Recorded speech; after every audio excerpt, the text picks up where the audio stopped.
Hey everybody, J-Rad here. I know it's been a really long time since I've posted a video. I got very discouraged trying to film everything and learn at the same time. I had a lot of mistakes happen, and yeah, it just got discouraging. I felt like the camera was taking time away from what I really wanted to produce. So I'm trying to figure out what I'm going to do for a different type of format and still be interested enough in making a video for you guys and showing what I've done. So, with that said, I have done a lot since the last time I posted a video. So let's check this out. Okay, well, look at that. The neck seems to be all done, doesn't it? These aren't on. This is actually the next step I'm going to be taking. Yeah, like I said, I got a little discouraged. I had a couple accidents. I wouldn't say accidents, but misfortunes that, you know, things just didn't go the way I wanted them to. And I had to do a couple things to make it work. And having the camera filming me, worrying about the camera, worrying about if I'm running out of time on the camera, is the camera still on? Yada yada yada. I felt like I was starting to rush the project, and I felt like that's what was giving me anxiety to make mistakes. So, things that went wrong. Alright, as you can see, I used a spalted maple little cap on top of the headstock. Well, I've done this twice already. This is actually two pieces. You can see the first line, and then you can see the second line right there. What originally happened was the template I was following for the width of the neck, I was using it without the fretboard on, and the template is actually made with the fretboard in mind. So when I originally sanded this out, it was very thin. Can you see how thin that is? That is super thin. It was pretty much half of what I really needed. So then I put a spalted piece of maple on the top, kind of similar to this one. Wasn't actually as figured as this one is. This one's actually nicer. Redid the this curve again. Obviously I couldn't get it to go up the curve. Not a big deal. And that turned out, I read the directions for these tuners wrong. I saw 0.49 millimeters from, you know, width to here to the bottom of the washer. I'm sorry, make that 0.49 inches, so just under a ½ inch. Well, I go and put the tuner on, and the nut doesn't lock. I'm like, what? So I go back, I look at the dimensions, and yeah, it says minimum of 0.49. I was about 0.47, 0.46, and I think this one was 0.45. So, here we go again. I add on another piece of spalted maple. The other mistake that happened was trying to find the truss rod adjuster. Well, I don't know if you can see, but man, I got a pretty big gaping hole in there.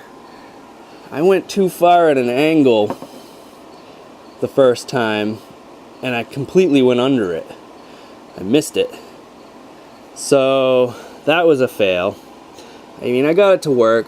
It looks a little strange, but it is what it is. Then we get over to the neck pocket. As I was routing the neck pocket, I was using that Black & Decker router. That's a cheap router that I got off of Amazon.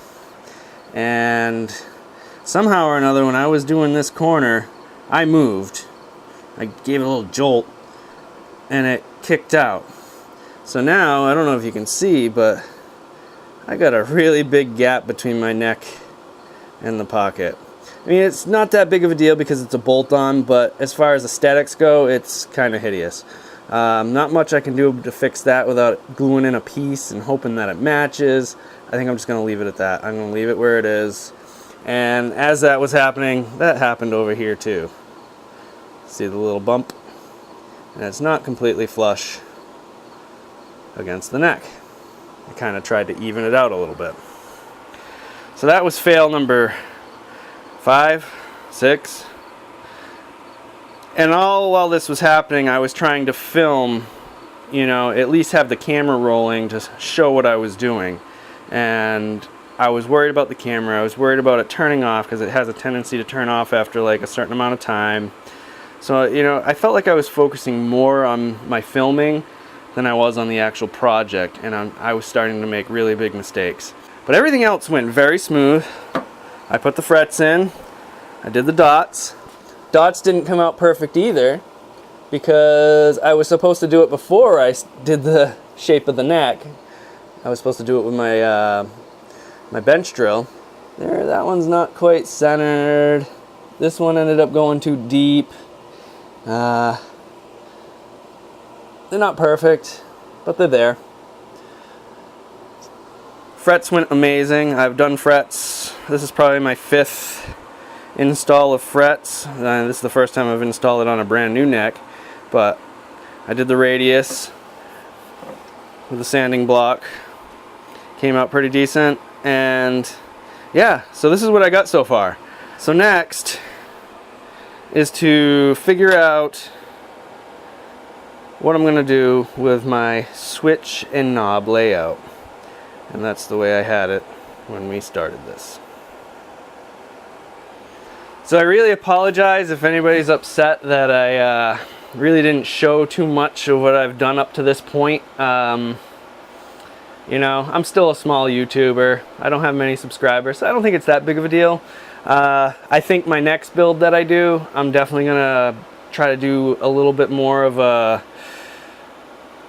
build video, I guess you could say, and really just show what I'm doing and not try to explain what I'm doing, but at least show it.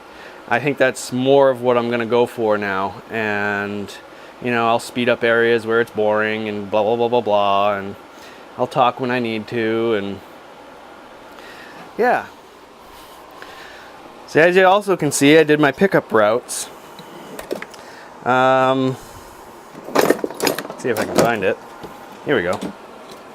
So I made my own template for the pickup routes, because every template I found online, this spot right here was way too wide because it was made for somebody to put a ring over it, so you'd never see it. But I don't plan on putting rings on. This is what I want it to look like, so I had to make my own. Came out pretty decent. I don't think it's perfect, but I think it looks pretty good. Now, the layout. This is how I'm thinking, because originally this pick guard was designed in mind that a Telecaster has that metal plate that goes right here, and you know, you have your switch that's like this, and I think it's something like that, if I'm correct. Something like that. So I'm trying to think of, you know, if I'm playing, I don't like the switch being like that. I like the switch being angled with the body contour here. I was thinking about putting the volume knob a little higher, but then I started thinking it looks stupid because of the swoop down here with the pick guard. So I kind of came back to the original idea that, you know, straight telly, I mean, that'll be good for a volume, right? And then you do your picking, flick your switch. I'd like to kind of go like that, because that's kind of how my finger would want to go, but I feel like that looks silly. It doesn't match the contour of the pick guard. So I'm almost thinking of doing a straight line and having everything centered on that straight line with this at the same angle as the pick guard. So let's put a line in there and see what it looks like.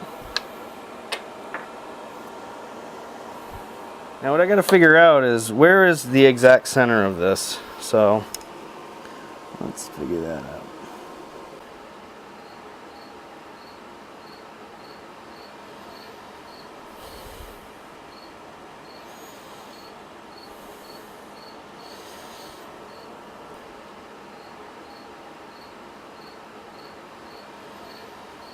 Kind of thinking of lining up the knob with the 25.5-inch scale line.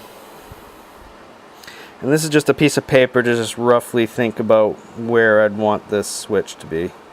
It's not perfect. Just looking at it right now, I feel like the knobs are too far apart. I think it looks weird.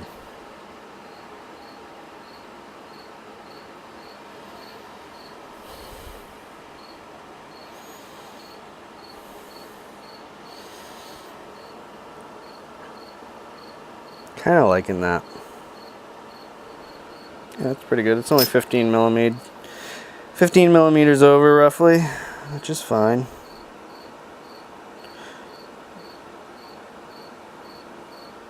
So I'll just make some lines about where I want the center to be.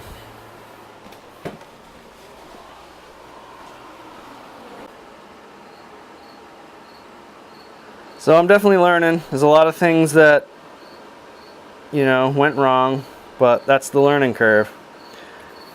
Neck came out pretty decent, the profile. It's a little flatter on the back than I want it to be. I'd really like it to be thinner, but I went with the wrong type of truss rod to make it any thinner. So it's got a beefiness to it. I'm not sure if I like the flat center, and it's kind of like a D shape, I guess, right? And I don't know if I'm really fond of it yet. You know, I won't really know until I actually play it. I can always take it off and rework it again after I play it for the first time. All right, so this was my little update video from where I kind of left off. Last thing I think you saw me do is cut the actual neck out. I've done a lot since then. I apologize. Maybe I'll show a little more about what I'm doing instead of doing little update videos. We'll see. But that's where I'm at with this build. I hope you're enjoying it. And hit the like, hit the subscribe, share it with your friends, hit the little bell if you really want to see when I upload all the time. Until next time, J-Rad out.